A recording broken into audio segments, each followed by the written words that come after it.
Amsterdam is the latest movie by niece-fucker David O. Russell and stars every actor. This bland-ass comedic mystery is less of a movie and more of a science contraption from hell whose only purpose is to suck the charisma out of every person in it. Supposedly this is based on a real story, but the way they say that in the film is, a lot of this stuff really happened, which is how I imagine Taika Waititi would open a remake of Schindler's List. I also imagine the real people did not speak only in whimsical adages and quips.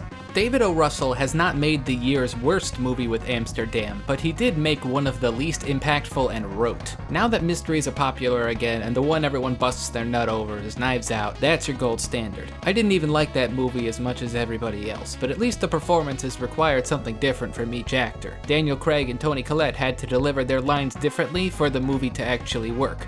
Switch over to Amsterdam, this should also be a non-stop barrage of great performances, but instead everyone talks the same, all except Michael Shannon, who sometimes does the world's worst Wallace Shawn impression. They've replaced actual character with deadpan snark. But at the heart of this is a story beyond the bonds of time. The journey of three friends in search of a scene David O. Russell can't overwrite. Amsterdam isn't special because of this, it's just the holding pattern. I think the next movie he makes is gonna be an annoying indie drama starring Jennifer Lawrence. But on the other hand, it is the only movie I've ever seen where Taylor Swift gets run over by a car, but I might just be misremembering the Lorax. Really, the movie isn't technically inept. Foundational quality in the cinematography and editing is definitely there, but it lacks creativity, spark, that communicative grace that I go to the movies in hopes of seeing. The movie takes place in the late 1930s, so naturally O. Russell can't help himself and wrote some vague-ass foreshadowing lines about Nazism and the Gestapo, like Adolf Hitler's gonna show up in an MCU post-credits scene, which he might have done if that weren't an idea the King's man beat him to.